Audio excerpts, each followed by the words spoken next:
జయ శ్రీకృష్ణ. శుక్లాంబరధరం విష్ణుం శశివర్ణం చతుర్భుజం ప్రసన్నవదనం ధ్యాయేత్ సర్వ విఘ్నోపశాంతయే.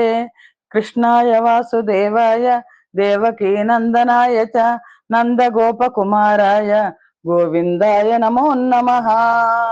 మహాకవి శ్రీ బొమ్మెర పోతనామాత్య ప్రణీత శ్రీ మహాభాగవతం ద్వితీయ స్కంధం చదువుతున్నాం. ద్వితీయ స్కంధంలో సుఖ మహర్షి పరీక్షన్ మహారాజు అడిగిన ప్రశ్నలన్నిటికీ కూడా సమాధానం చెప్పడానికి పూనుకొని ఒకానొకప్పుడు నారాయణుడు బ్రహ్మగారికి చెప్పిన విషయాలన్నీ కూడా నేను నీకు చెప్తాను అనే ఆ ఆ సంఘటన ఆ ఘటన ఎలా జరిగింది అన్నది సుఖ మహర్షి పరీక్షన్ మహారాజుకు తెలియజేస్తున్నారు. హరిపాద భక్తి రహస్యోపదేష్టయు నఖిల దేవతలకు నది విభుండు నయన విధాత కల్పాది ఎందును నిజాశ్రయ పద్మమునకు అధిష్టానమరయ నర్ధించే జలముల అన్వేషణము చేసి నళినంబు మొదలుగా ఆనంగలేక విసివి క్రమ్మరను దద్ది సహరు హాసీనుడై సృష్టి నిర్మాణేచ్ఛ చిత్తమందు జాలనూహించి తత్పరిజ్ఞాన మహిమ సరణి మనమున దోపక జడను పడుచు లోక జాలంబు పుట్టింపలేక మోహితాత్ముడై చింతనందు నయ్యవసరమున.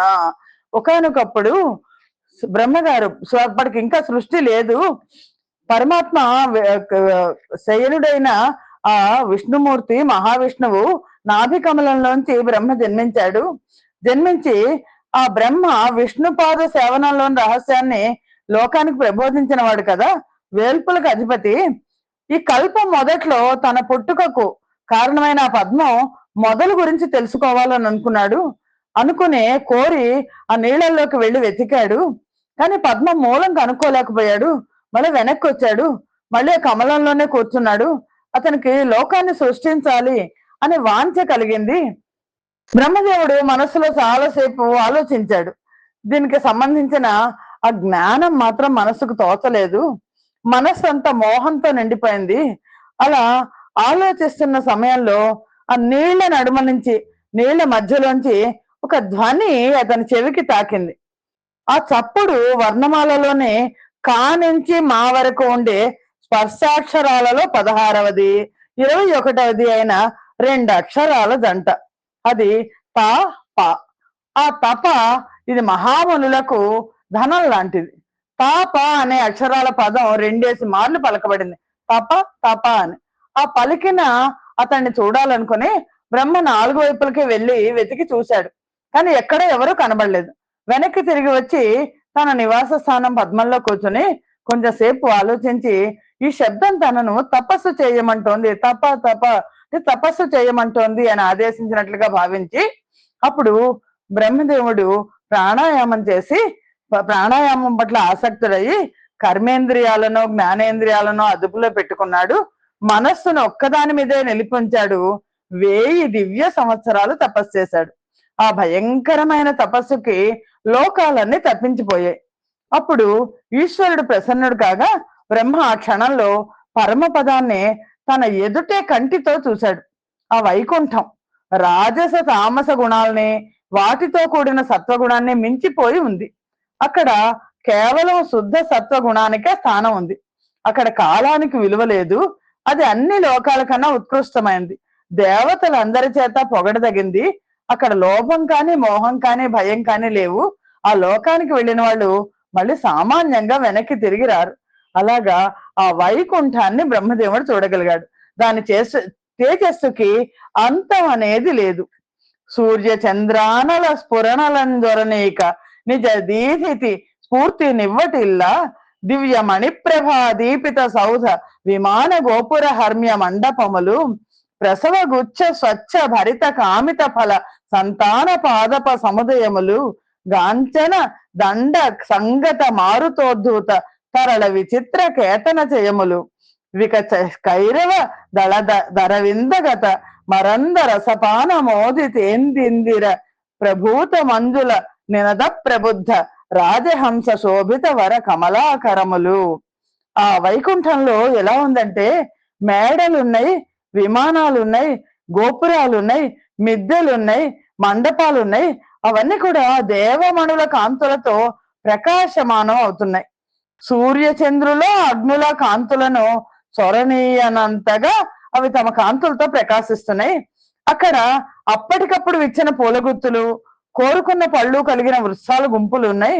ఆ పురంలో బంగారు గడకర్రలకు కూర్చిన విచిత్రమైన కేతన సముదాయం గాలికి రెపరెపలాడుతోంది. జెండాలున్నాయి.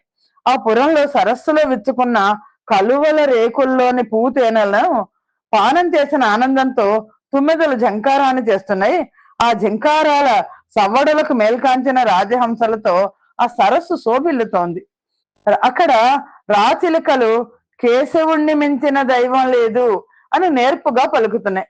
గోరువంకలు సర్వ విశ్వము విష్ణుమయము అని గొప్పగా వల్లిస్తున్నాయి. కమలాక్ష నీకు జయమగుగాక అని కోయిలలు రెట్టించి మధుర ఋతులతో కుహుగానాలు చేస్తున్నాయి. మధుసూదన నీకు జయమగుగాక అంటూ నెమళ్ళు నాట్యం చేస్తున్నాయి. తుమ్మెదల గుంపులు ఎంతో ఆసక్తిగా సౌషట్ వషట్ స్వధ అనే వేద మంత్రాల ఘోషలతో శబ్దం చేస్తున్నాయి. ఇలా ఎంతో మందితో వైభవం వేలాడుతున్న వైకుంఠ భవనం దివ్యమైన, శుభంకరమైన, విలాసమయమైన మహిమతో వెలికిపోతూ ఉంది.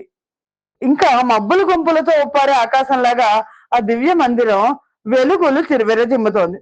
ఆ దివ్యమైన వైకుంఠ మందిరంలో సునందుడు, నందుడు, అర్హణుడు, ప్రబలుడు మొదలుగా విష్ణుమూర్తికి సన్నిహితులంతా భక్తితో ఆ నారాయణుణ్ణి కొలుస్తున్నారు. వీళ్ళు విలాసవంతమైన నల్ల కలువల్లాంటి చామన ఛాయ గల దేహం కలవాళ్ళు, కొత్తటి పచ్చటి పట్టుబట్టలు కట్టుకున్న వాళ్ళు, తెల్ల తామర రేకుల్లాంటి అందమైన కన్నులు కలవారు, సుకుమారమైన శరీరం కలవారు, మెరుగులు తరగని రత్నాల ఆభరణాలు, కంఠహారాలు, గాజులు, ముత్యాల దండలు, భుజకీర్తులు, కాలి అందెలు పెట్టుకున్నవాళ్ళు, ఎప్పటికీ యువకులుగా ఉండేవాళ్ళు. వీళ్ళు మిక్కిలి పవిత్రమైన స్వభావంతో ప్రకాశించేవాళ్ళు, విష్ణు రూపాన్ని ధరించేవాళ్ళు. వైడూర్యాలతో, పగడాలతో, పంకిలం కాని తామర తోడులతో తుల్యమైన దేహాలు కలివాళ్ళు. ఆ దేవదేవుడు సమస్త పాపాలను తుడిచిపెట్టే గంగానదికి జన్మస్థలమైన మృదువైన చరణార విందాలు కలిగినవాడు. సమస్త సంపదలకు కారకమైన లక్ష్మి కడగంటి చూపుతో ప్రకాశించే వక్షస్థలం కలిగినవాడు. సూర్య చంద్రుల ప్రకాశం, దయార్ద్రత కలిగిన మనోహరమైన నేత్రాలు కలవాడు. సమస్త భువనాలను నిర్మించే నేర్పుకు యోగ్యమైన తన బ్రహ్మ యొక్క జన్మకు నిదానమైనట్టు నాభి కమలం కలవాడు. బ్రహ్మదేవుడికి తాను ఎక్కడి నుంచి వచ్చాను అన్నది అర్థమైంది. పాములకు హితుడైన ఆదిశేషుడు ఆ మహావిష్ణువు యొక్క పాన్పు. పాములకు పగవాడైన గరుడు అతనికి వాహనం. సకల దేవతలు, సమస్త మునివర్యులు అతని పరిచారకులు.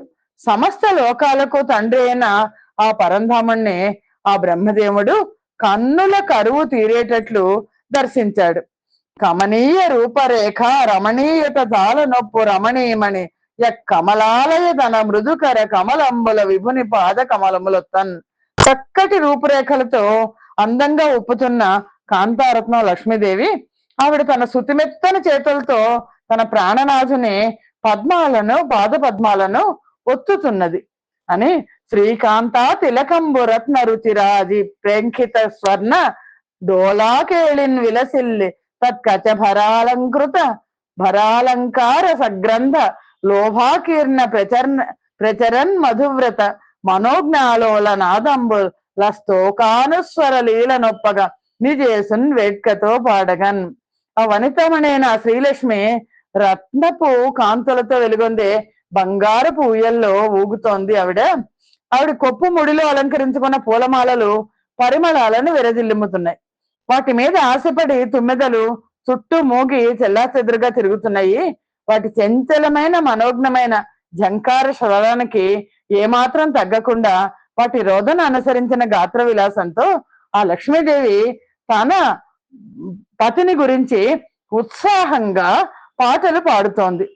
అలాంటి నిత్య ఐశ్వర్యంతో ఎడతెరిపిలేని జ్ఞానము, సంపత్తి, కీర్తి, శక్తి, ఐశ్వర్యం మొదలైన విభూతులతో కూడినవాడు, లోకాధిపతి, యజ్ఞాధీశుడు, తుది లేనివాడు, చ్యుతి లేనివాడు, విచ్చిన పద్మం వంటి కళ్ళు గలవాడు, లక్ష్మీకాంతుడు, తుది మొదలు అనే భావనకే ఆస్కారం కలిగించినవాడు, దయాసాగరుడు, యాదవాధిపతి, వృద్ధి పొందించే స్వభావం కలవాడు, సహనశీలుడు, సర్వవ్యాపి అయినవాడు, సద్గుణాభిరాముడు, వర్చశ్రీ, చిరుమందహాసము అనే అమృతాన్ని నింపుకున్న ముఖం గలవాడు. ఆ మహావిష్ణువు అక్కడ ఉన్నాడు. తన భక్తుల్ని రక్షించడంలో శ్రద్ధ కలవాడు, ఎర్ర తామర రేకుల్లాంటి కళ్ళు కలవాడు, పచ్చటి పట్టుబట్టలు కట్టుకున్నవాడు, ముల్లోకాలకు సొగసరి, అందెలు, కిరీటము, కుండలాలు మొదలైన నగలు ధరించినవాడు, యోగి ప్రముఖులకు ప్రభువు, లక్ష్మీదేవిని తన వక్షస్థలం మీద ఉంచుకున్నవాడు, జ్ఞాన స్వరూపులకు కృపా గంభీరుడు, 4 చేతులు కలవాడు. ఆయన మహావిష్ణువుని బ్రహ్మదేవుడు చూశారు.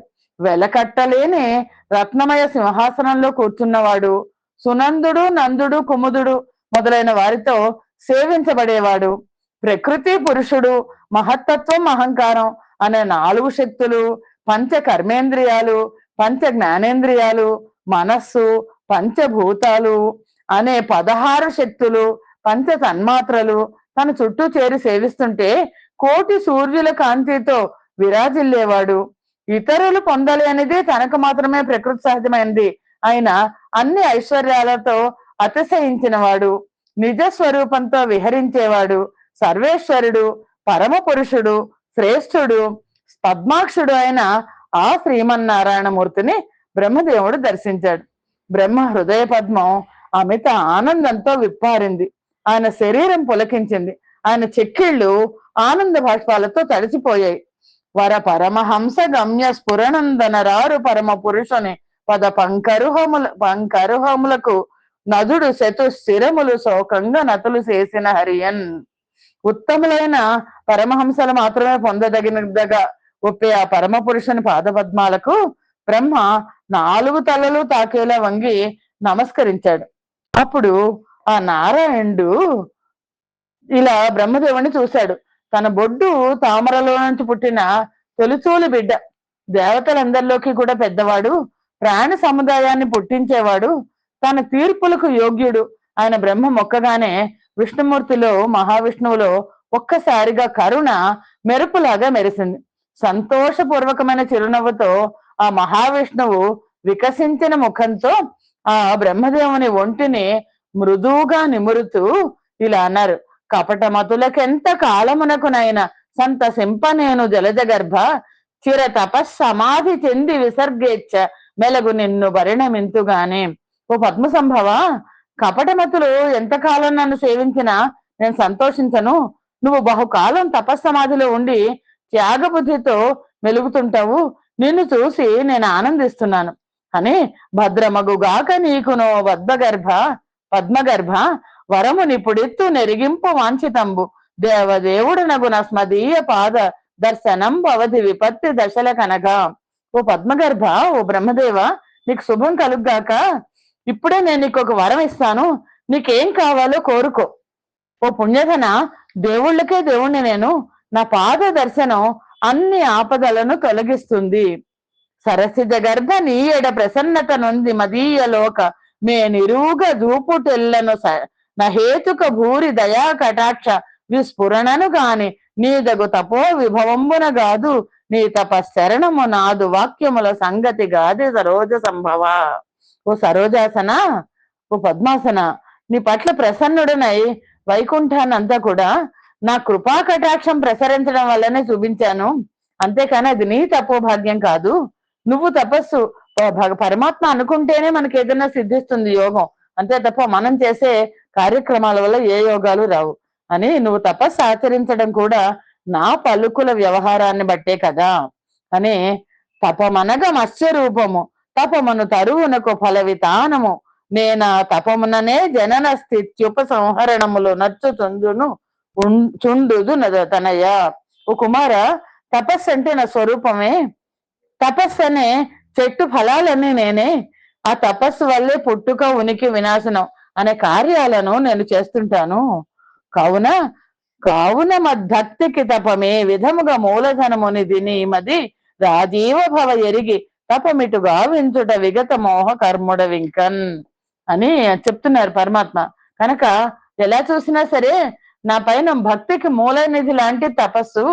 ఓ పద్మభవ, అది నీ మనస్సుతో తెలుసుకుని నువ్వు ఇలాంటి తపస్సు కావించావు, కాబట్టి ఇంక పైన మోహకర్మలు ఏవి కూడా నిన్నంటవు అని ఆన తెచ్చి కమలజ ఎనయగ భవదీయ మానసేప్సితమేమై మైనను నిత్తునే వేడుమనినను వనరుహ సంభవుడు వికచ వదనుండగుచున్ అని ఉపదేశించి ఆ శ్రీమన్నారాయణుడు పుండరీక్షకాక్షుడు ఇలా అన్నాడు, ఓ బ్రహ్మదేవ, నీ మదిలోని ఇష్టసిద్ధికి సరిపోయేటట్లు ఏమైనా అడుగు నేను ఇస్తాను అని అనేసరికి ఆ బ్రహ్మదేవుడికి విప్పారిన ముఖం కలవాడయ్యాడు, చాలా ఆనందపడ్డాడు.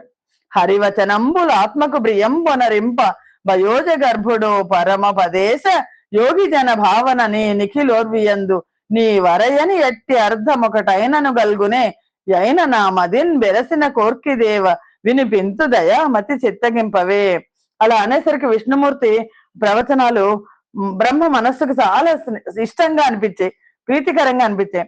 ఆ బ్రహ్మదేవుడు మహావిష్ణువుతో ఇలా అంటున్నారు, ఓ వైకుంఠదేవ, యోగి పుంగవుల ధ్యాన స్వరూప, ఈ విశ్వం అంతట్లో నువ్వు తెలుసుకోనటువంటి వస్తువు ఒకటైనా ఉందా? అయినా నా మనస్సులో నెలకొన్న వాంఛను, ఆ వాంఛ కూడా నువ్వు తెలుసుకోగలవు. అయినా నువ్వు అడిగావు కాబట్టి నేను విన్నవిస్తాను. ఓ దేవ, కరుణించు. ఓ ప్రభు, నువ్వు సర్వ ప్రాణుల అంతరంలో సంచరించేవాడు, సర్వస్య హృది అందరిలోనూ ఉండేవాడివి.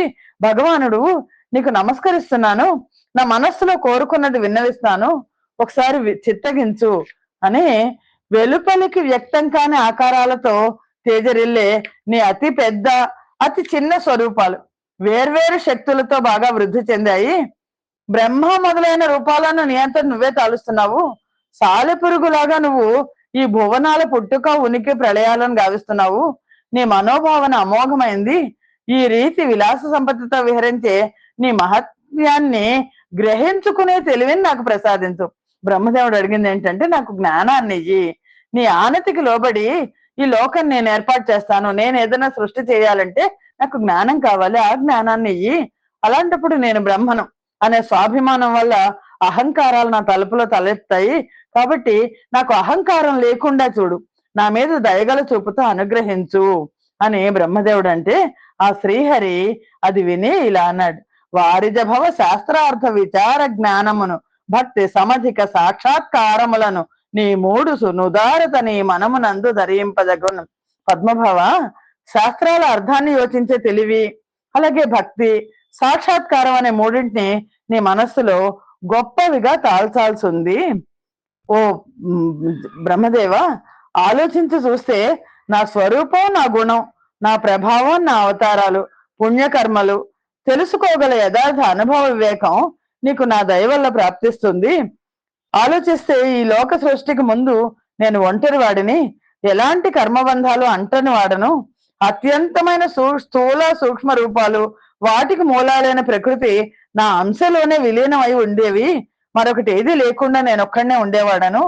నాయన, సృష్టి సమయంలో పుట్టించిన ఈ ప్రపంచం అంతా నా స్వరూపమే అవుతుంది.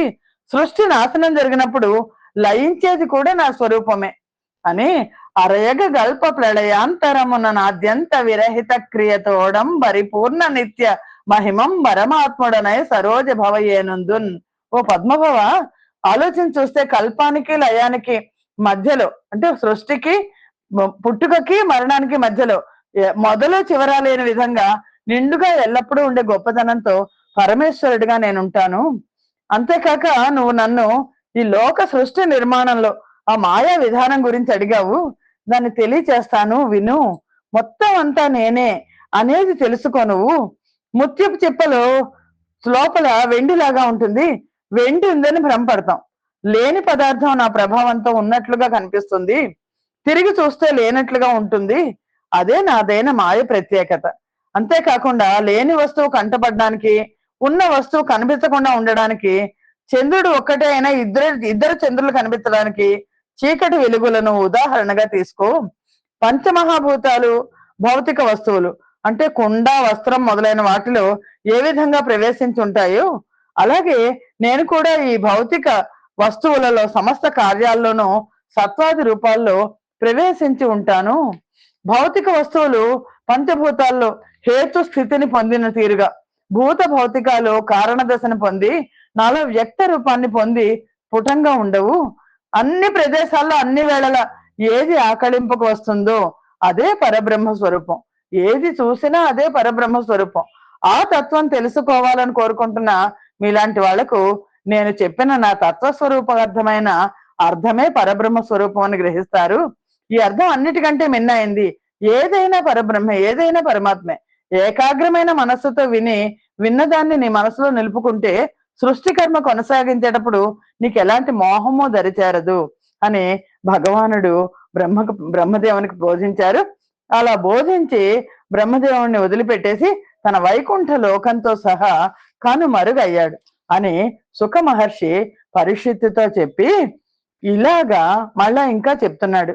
అవనీస బ్రహ్మ ఇట్లంతర్హితుడైన ముండరీకాక్షుని బుద్ధి నిలిపి ఆనందమున బుంది అంజలి గావించి తత్పరిగ్రహమున తనదు బుద్ధి గైకొని పూర్వ ప్రకారంబునను సమస్త ప్రపంచంబెల్ల దగ సృజించి మరి ఒకనాడు ధర్మ ప్రవర్తకుడవుచు నఖిల ప్రజాపతి అయిన కమల గర్భుడాత్మహితార్థమై కాక సకల భువన హిత బుద్ధి సన్నుత నున్నత స్ఫురణ మెరసి మాని తంబైన యమ నియమముల రింటి నాచరించను సమ్ముదితాత్ముడగుచు.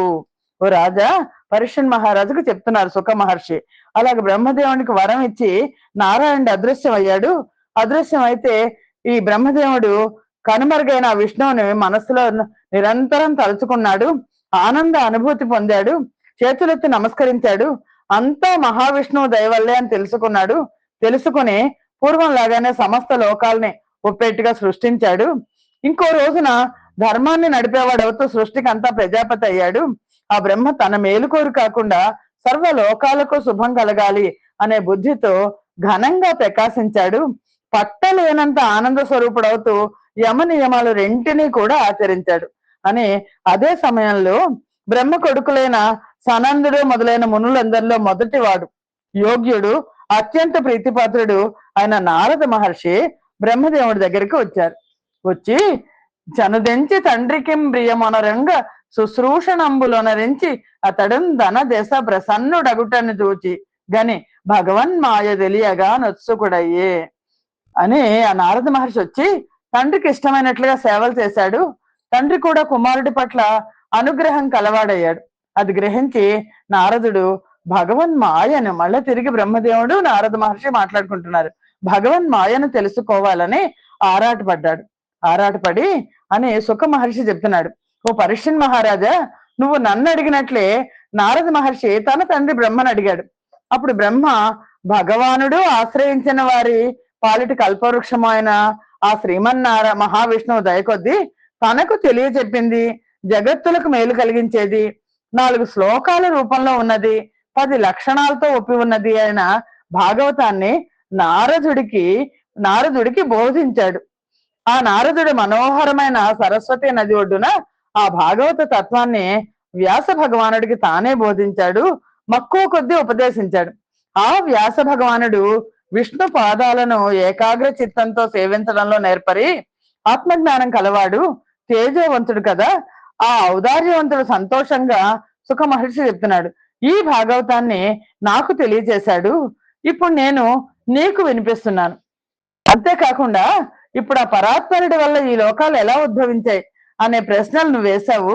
ఈ ప్రశ్నలన్నిటికీ సమాధానంగా నేను శ్రీ మహాభాగవతాన్ని నీకు వివరిస్తాను, విను. ఈ మహాభాగవతం, ఈ మహాపురాణం మొట్టమొదటి బ్రహ్మదేవుడు నారదుడికి చెప్పినప్పుడు 4 శ్లోకాలు 10 లక్షణాలతో సంక్షేప్త పద్ధతిలో, అంటే చాలా బ్రీఫ్ గా ఉంది. ఆ 10 లక్షణాలు ఏవి అంటే సర్గం, విసర్గం, స్థానం, పోషణం, ఊతులు, మన్వంతరాలు, ఈశాను చరితలు, నిరోధం, ముక్తి, ఆశ్రయం అనేవి 10 విధానాలు. వీటిల్లో 10వది అయిన ఆశ్రయం అనేది అన్నిటికంటే ముఖ్యమైన అంశం. నిజానికి దాని వివరణ కోసమే మిగిలిన 9 లక్షణాలు చెప్పబడ్డాయి.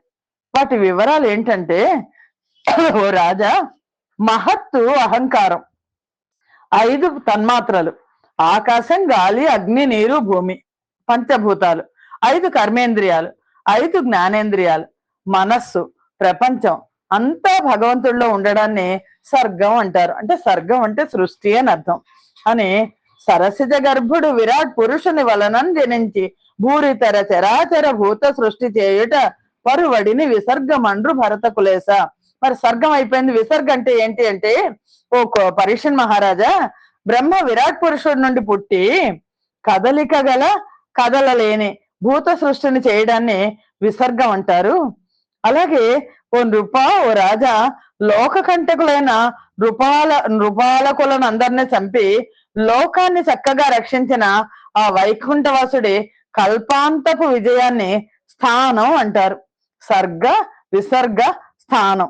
తర్వాత సర్వస్వామి హరి సర్వేశుడు అనంతుడు నిరుపమ శుభమూర్తి సేయు నిజ భక్త జనోద్ధరణము పోషణం అవనీవర యూతులనగ ధర్మవాసన లరయన్.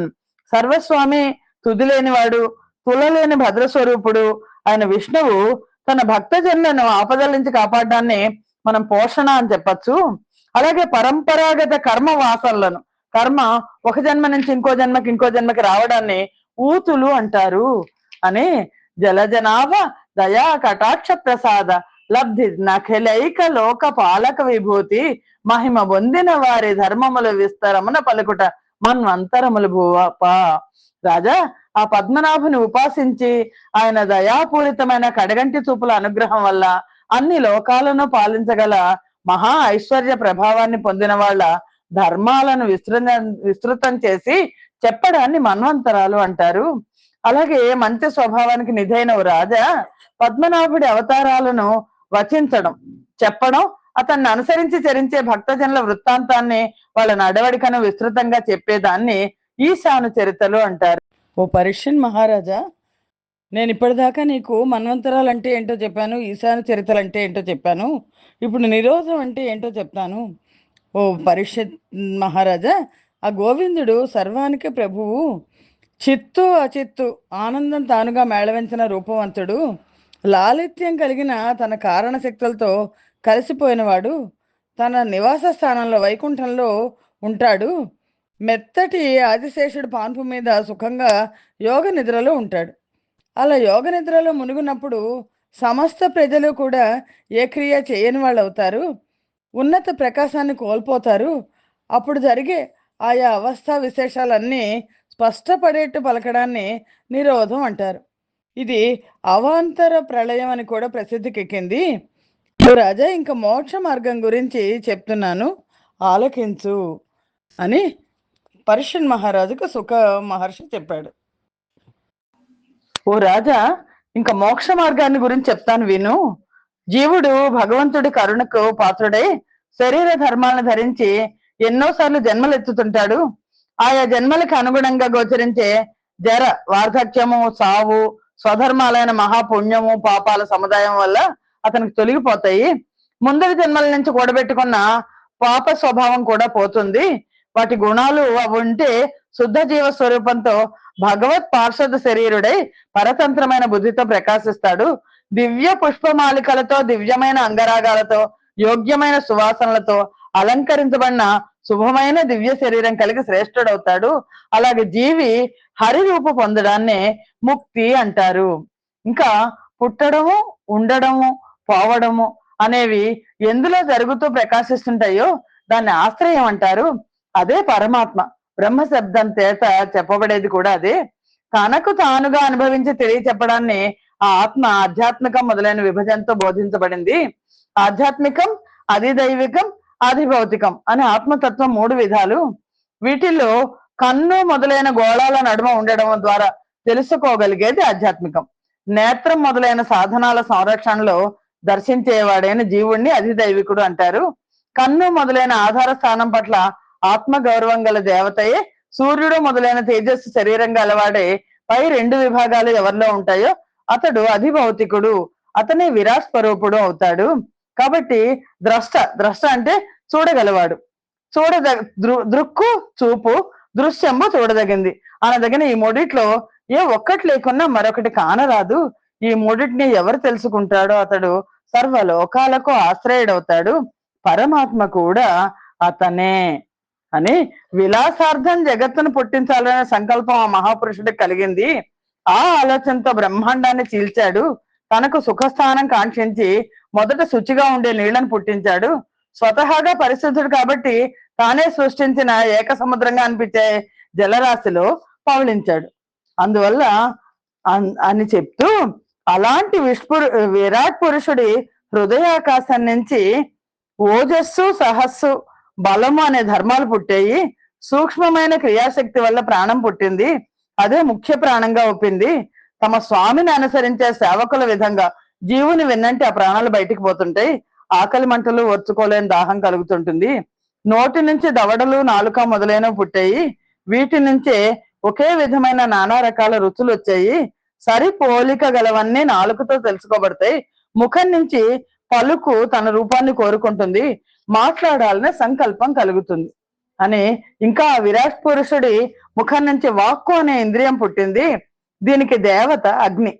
ఈ రెండిటి అగ్ని మాట కూడిక వల్ల సంభాషణ వెలువడింది. అగ్నికి నీటిమయం అయితే జగత్తే అడ్డంకి కావడం వల్ల ఆ నీరు దానికి ప్రతిరోధకం అయింది. విసురుగా కదిలే స్వభావం గల మహావాయువు వల్ల ముక్కు పుట్టింది. దీని దేవత వాయువు. ఈ ఇంద్రియం వాసన పట్టే శక్తి గలది, వాసన పసిగడుతుంది. చూడలేని ఆత్మను తన యందు దర్శించాలనే కోరిక వల్ల తేజస్సు నుంచి కళ్ళు రెండు పుట్టాయి. వీటి దేవత సూర్యుడు. ఇవి రూపాన్ని గ్రహింపచేస్తాయి. మునుల వల్ల మేల్కొల్పబడిన వాడై భగవంతుడు చెవి అనే ఇంద్రియానికి కారకుడయ్యాడు. దీని దేవత దిక్కులు. ఇది ధ్వనిని పుట్టింపగలుగుతుంది. పుట్టుకలను కల్పించే పురుషుడి వల్ల త్వక్ ఇంద్రియానికి ఆధారమైంది చర్మ ఏర్పడింది. ఆ తోలు మెత్తదనాన్ని, గట్టిదనాన్ని, తేలికను, బరువును, వెచ్చదనాన్ని, చల్లదనాన్ని కలిగింపజేస్తుంది. ఆ తోలు నుంచే రోమాలు పుడతాయి. ఈ రోమాలకు మూల దేవతల చెట్లు. వాయువు నుంచి చేతులు పుట్టాయి. ఆ వాయువు చర్మాన్ని పొందిన స్పర్శగుణం కలవాడు. లోపల వెలుపల చుట్టముట్టి ఉండేవాడు. ఇతని నుంచి పుట్టిన చేతులు పుష్టి కలవి. వీటి దేవత ఇంద్రుడు. ఇవి తీసుకోగల, పట్టుకోగల సామర్థ్యం కలవి. వివిధమైన పనులు చేయగలవి. యథేచ్ఛగా అంశానుగుణంగా నడక సాగించగలిగిన సమర్థత నుంచి ఈశ్వరుడి శరీరం నుంచి పాదాలు పుట్టాయి. వీటి దేవత మహావిష్ణు. సంతానం యొక్క సంతసం అనే సుధను కోరుకునే భగవంతుడి వల్ల పురుషాంగం, ఉపస్థ స్త్రీ అంగం పుట్టాయి. స్త్రీ పురుషుల కలయిక మొదలైన కామ సంబంధ సుఖాలు వీటి కార్యాలు. వీటికి అధిదేవత ప్రజాపతి. పాయువు అనే గుదానికి దేవత సూర్యుడు, మిత్రుడు. ఈ అవయవం తినే అన్నం మొదలైన వాటిలోని నిస్సార భాగాలను బయటికి తోసేస్తుంటుంది. ఉభయ మలాలను విసర్జింప చేయడం దీని కర్తవ్యం. ఒక శరీరం నుంచి మరో శరీరాన్ని చేరుకోవాలన్నప్పుడు తొలి శరీరాన్ని వదిలిపెట్టడానికి ఉపకరించే బొడ్డు అనే ద్వారం పుట్టింది. ప్రాణ అపాన వాయువులను బంధించడానికి స్థానమైంది బొడ్డే. ఈ బంధం తొలగింపే మరణం. పై శరీరాన్ని, కింది శరీరాన్ని వేరుపాటు చేసే స్థానం కూడా ఈ బొడ్డే. అన్న పానాదులను ధరించడం కోసం పేగులు, పొట్ట, నాడీ మండలం నిర్మితమైనవి. వాటి దేవతలు నదులు, సముద్రాలు. వాటి వల్ల కడుపు నిండినప్పటి సంతోషం, పుష్టి కలుగుతుంది. వీటి ఉదర భరణ పరిణామాల వల్ల రుచి పరిణామం ఏర్పడుతుంది. తనదైన మాయను గురించి భావించేటప్పుడు హృదయం పుట్టింది. ఇది కామానికి, సంకల్పానికి నెలవైంది. దీని నుంచి మనస్సు, చంద్రుడు, కాముడు సంకల్పం పుట్టాయి. ఆ తర్వాత లోకాన్ని పుట్టించే విరాట్ పురుషుడి తనువు నుంచి 7 ధాతువులు పుట్టాయి. ఈ 7 ధాతువులు భూమి, నీరు, తేజస్సుల రూపాలైన 7 ప్రాణాలుగా, మిన్ను, నీరు, గాలి నుంచి పుట్టిన గుణస్వరూపం కల ఇంద్రియాలు, అహం నుంచి పుట్టిన స్వభావాలు, సమస్త వికార భావాల స్వరూపకమైన మనస్సు, వివేక స్వరూపిణైన మతి పుట్టాయి. ఇదంతా కూడా ఆ పరమేశ్వరుడి స్థూల శరీరం. కానీ ఈ స్థూల శరీరం వరుసబెట్టి భూమి, నీరు మొదలుగా పంచభూతాలు, మనస్సు, బుద్ధి, అహంకారం అని 8 ఆవరణలతో చుట్టుకొనబడింది. సంపూర్ణమైన వైభవంతో బ్రహ్మాండాన్ని మించి వెలుగొందుతుంటుంది అని ఆ విరాట్ పురుషుడి ఈశ్వర రూపం అన్నిటికన్నా విలక్షణంగా ఒప్పారుతూ ఆ రూపానికి తుది మొదలు ఉండదు, ఎల్లప్పటికీ నిలిచిపోతుంది. ఆలోచించి చూస్తే అది సూక్ష్మ రూపి కావడం వల్ల మనస్సుకు కానీ మాటకు కానీ గోచరం కాదు. ఓ రాజా, మహా తేజోవంతమైన భగవత్ స్వరూపాన్ని నేను ఇప్పటిదాకా నీకు చెప్పాను. స్థూల సూక్ష్మ రూపాలతో ఉంటుంది. ఆ మహాపురుషుడి మాయాశక్తిచే ఏర్పడింది. దివ్యులు, మహర్షులు, సిద్ధులు కూడా ఈ మాయా ప్రభావాన్ని తెలుసుకోలేరు. ఓ రాజా, ఆ ఈశ్వరుడు చెప్పదగింది, చెప్పేది ఆయన నామరూప క్రియలను దృఢ నిశ్చయంతో ధరించి ఉంటాడు. అలాంటి ఈశ్వరుడు నారాయణుడు సమస్తము ధరించి జగత్తును శాసించేవాడు, జ్ఞానమయాత్ముడు. ఈ ప్రజాపతుల్ని, ఋషుల్ని, పితృదేవతల్ని ప్రీతితో సృష్టిస్తుంటాడు. విరాట్ పురుషుడికి అవ్యక్తమైన వర్ణాకృతులు, ఆది మధ్యాంతాలు లేని సూక్ష్మ రూపం ఉంది. అది వాక్కుకు మనస్సుకు అందదు. ఆ నిష్క్రియుడు బ్రహ్మ రూపాన్ని ధరించినప్పుడు క్రియా విశిష్టుడవుతాడు. వాచ్య రూపంతో దేవాదులైన వారి రూపాలను, వాచక రూపంతో దేవ మనుష్య జంతు రూపనామాలను, వాటి క్రియలను ఆయనే సృష్టిస్తున్నాడు. రాజేంద్ర, తాము ఆచరించిన కర్మ విధానాలను బట్టి సురలు, సిద్ధులు, సాధ్యులు, కిన్నరులు, గరుడులు, గంధర్వులు, రాక్షసులు, పిశాచులు, భూతాలు, భేతాళాలు, కింపురుషులు, కూష్మాండులు, గుహ్యకులు, దాకినులు, యక్షులు, యాతుధానులు, విద్యాధరులు, అచ్చరులు, పాములు, గ్రహాలు, మాతృగణాలు, తోడేళ్లు, సింహాలు, పందులు, పక్షులు, ఎలుగుబంట్లు, ఎర్ర చేపలు, పశువులు, చెట్లు మొదలైనవన్నీ కూడా జన్మస్థానాలు అవుతాయి. ఆ విరాట్ పురుషుడి నుంచి వస్తాయి. ఇవి నీటిలో, ఆకాశంలో, భూమి మీద తిరిగాడే జీవాలు. ఇవి సత్వ రజ స్తమో గుణాల చేత పశుపక్షాదులు, దేవతలు, రక్కసులు, నదులు, గుట్టలు మొదలైనవి వాటి వాటి స్వభావాల చేత వేరవుతూ ఉంటాయి అని చెప్పి ఆ లక్ష్మీపతి బ్రహ్మరూపుడై జగత్ సృష్టిని నియమించాడు. విష్ణు రూపుడై కాపాడాడు. శివుడి లోపల సంచరించేవాడే సర్వ జీవజాలాన్ని లయింపచేసేటప్పుడు మబ్బులను గాలి అదృశ్యం చేసినట్లు సమస్త విశ్వాన్ని కూడా ఇతడు హరించి వేస్తాడు. ఈ పగిదిని విశ్వము సంస్థాపించును మనసు నడుచు ధర్మాత్మకుడై దీపిత తిర్యజ్ఞర సుర రూపంబులు దాన దాల్చి రూఢి దలిర్పన్. ఈ తీరుగా ధర్మరూపుడై ప్రపంచాన్ని ఏర్పాటు చేశాడు, రక్షించాడు, అణిచేశాడు. పశుపక్షాదులు, నరులు, సురలు మొదలైన రూపాలన్నింటినీ కూడా తానే ధరించాడు. భగవంతుడు విష్ణు రూపంలో జగత్తును పరిపాలించాడు, బ్రహ్మ రూపంలో జగత్తును సృష్టించాడు. అన్ని రూపాల్లోనూ మహావిష్ణువే ఉన్నాడు అని విష్ణుమూర్తి నుంచి ఆకాశము, ఆ నింగి నుంచి వాయువు, ఆ గాలి నుంచి అగ్ని, అగ్ని నుంచి నీరు, ఆ నీటి నుంచి నేల, ఆ భూమి నుంచి అనేక రకాల ప్రాణులు పుట్టాయి. ఈ అన్నిటికీ మూలాధారమై ఒప్పేవాడు నారాయణుడు. అతను చిదానంద స్వరూపుడు, అవ్యయుడు, జన్మరహితుడు, అంతం లేనివాడు, సంపన్నుడు, మొదలు నడుమ చివర్లు లేనివాడు, ఆద్యంతాలు కానరానివాడు. ఓ రాజా, ద్రష్టలైన ఎంతటి మునులైనా సరే ఇలాంటి దైవం నిర్మించిన ఈ సృష్టికి హేతువుని, ఈ సృష్టికి కారణాన్ని కనుక్కోలేకపోతున్నారు. ఓ రాజోత్తమ, ఈ ప్రాణి సృష్టిని ఈ విధంగా సిద్ధం చేసి కాపాడిన ఆ మహావిష్ణువు దీనికి అంతటికీ తానే కర్త అనడాన్ని ఇష్టపడ్డు. అదంతా తనలోని మాయకే ఆరోపితమై ఉంది. అందువల్ల తాను నిరవధ్యుడు, నిరంజనుడు, ఏమి అంటనివాడు, పరుడు, నిష్క్రించనుడు, ఆర్జ్యుడు, నిరపేక్షుడు, నిష్కళంకుడు అయిన వాడే నిత్యతను పొందుతున్నాడు. బ్రహ్మకల్ప విధానాన్ని మధ్యలో వచ్చే కల్పాలతో సహా సంగ్రహంగా చెప్పాను. ఇలాంటి బ్రహ్మకల్పంలో కలిగే ప్రకృతి వికృతి సంబంధిత సృష్టి విశేషాలు, వాటి కొలమానాలు, కాలం లక్షణం, కల్పం లక్షణం, కల్ప విభాగం, కల్పాల మధ్యలో సంభవించే ప్రళయాలు, మన్వంతరాలు, వాటి రకాల విభజనలు, వీటిని గూర్చిన తీరును విశదంగా తెలియచేస్తాను, విను. ఇలాంటి దాన్ని కూడా పద్మకల్పం అనొచ్చనే భగవత్ స్వరూపుడైన శుకుడు పరీక్షితుకు చెప్పినట్టు సూతుడు ఆ మహామునులకు చెప్పారు. చెప్తే అప్పుడు విని సౌనకుండు సూతుంగనుగొని ఇట్లనియ సూత కరుణోపేత జననుత గుణ సంఘాత ఘన పుణ్య సమేత విగత కలుషవ్రత. ఆ విన్న సౌనకుడు సూతుడిని చూస్తూ ఇలా అన్నాడు, ఓ సూత, ఓ దయానిధి, జనులు పొగిడే గుణ ఔన్నత్యం కలవాడా, ఘన పుణ్యయుక్త, పాపరహిత. భాగవతుల్లో శ్రేష్ఠుడైన విదురుడు బంధు బలగాన్ని, స్నేహితుల్ని కాదనుకున్నాడు. సమస్త లోకాలను పవిత్రీకరించేవి, కొనియాడదగినవి ఆయన పుణ్యతీర్థాలను లెక్క పెట్టలేనన్ని పుణ్యక్షేత్రాలు దర్శించాడు. సేవించి వెనక్కి వచ్చి కుషారవుని తనయుడైన మైత్రేయ మహర్షిని దర్శించాడు. ఆ ముని వల్లనే ఆధ్యాత్మిక విద్యను పొందాడని విన్నాం. అదంతా మాకు తెలియచెప్పవలసింది అంటే అప్పుడు సూతుడు ఇలా అన్నాడు, వినుడిప్పుడు మీరు నన్ను అడిగిన తెరగున సుఖ మునీంద్రగేయు పరీక్ష జనపతి అడిగిన నతడా తని కెరిగించిన విధంబు తగనెరిగింతున్. ఇదిగో మీరిప్పుడు వినండి, మీరిప్పుడు నన్ను ఎలా అడిగారో అలాగే సుఖయోగిని పరీక్షిత్ మహారాజు కూడా అడిగాడు. అప్పుడు ఆ సుఖుడు పరీక్షిత్తుకు తెలిపిన విధానాన్ని అనుసరించి నేను మీకు తెలుపుతాను, సావధానులై వినండి అని ఇక్కడ పోతనామాత్యులు ఈ 2వ స్కంధాన్ని, ద్వితీయ స్కంధాన్ని ఆపుచేశారు. ఆపుచేసి తిరిగి తన అలవాటు ప్రకారం ఆ రామచంద్రమూర్తిని కీర్తించారు. రామ గుణాభిరామ దినరాజ కులాంబుది సోమ తోయద శ్యామ దశానన ప్రబల సైన్య విరామ సురారి గోత్ర సుత్రామ సుబాహు బాహుబల దర్పతమ పటు తీవ్రధామ నిష్కామ కుభృల్లలామ గరకంఠ సతీనుత నామ రాఘవ.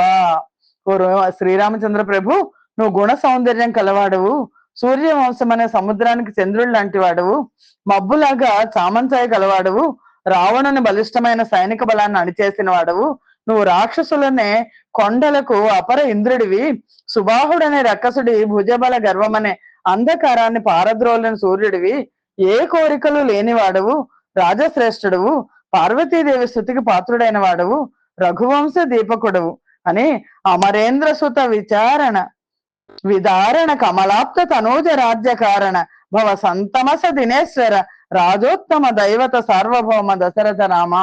దశరథ పుత్రుడైన ఓ రామ, నువ్వు ఇంద్రుడి కొడుకైన వాళ్ళని చెండాడిన వాడవు, సూర్యుడి కొడుకు సుగ్రీవుడి రాజ్యాధిపత్యానికి కారకుడవు, సంసారం అనే చీకటికి సూర్యుడివి, రాజుల్లో పరేణ్యుడవు, దేవతలకు చక్రవర్తివి అని నిరుపమ గుణజాల నిర్మల ఆనందలోల దురిత ఘన సమీర దుష్ట దైత్య ప్రహార శరధి మద విశోష చారు సద్భక్త పోష సరసిజ దళ నేత్ర సజ్జన స్తోత్ర పాత్ర.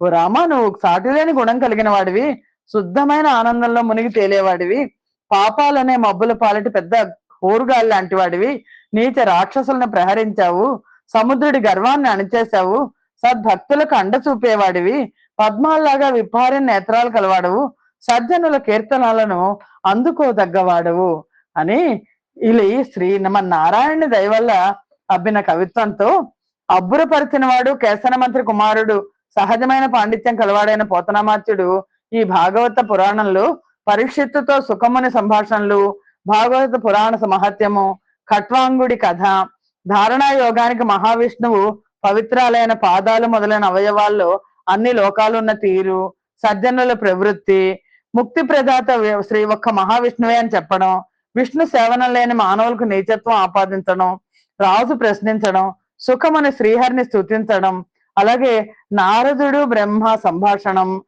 తర్వాత బ్రహ్మ శ్రీమన్నారాయణుల సంభాషణం, తర్వాత తిరిగి మళ్ళా సుఖ మహర్షి పరీక్షితుల సంభాషణం, ఇవన్నీ కూడా ఈ ద్వితీయ స్కంధంలో ఉన్నవి అని ద్వితీయ స్కంధం సమాప్తం అని పోతనామాత్యులు ఇక్కడ ద్వితీయ స్కంధాన్ని ముగించారు. స్వస్తి ప్రజాభ్య పరిపాలయంతాం న్యాయేన మార్గేణ మహిమహేషా గోబ్రాహ్మణేభ్య శుభమస్తు నిత్యం లోకా సమస్తా సుఖినో భవంతు. సర్వం శ్రీకృష్ణార్పణమస్తు. యదక్షర పదభ్రష్టం మాత్రహీనంతే భవేత్ తత్సర్వం క్షమ్యతాం దేవ. నారాయణ నమోస్తుతే. శ్రీమన్నారాయణ నమోస్తుతే. జయ శ్రీకృష్ణ.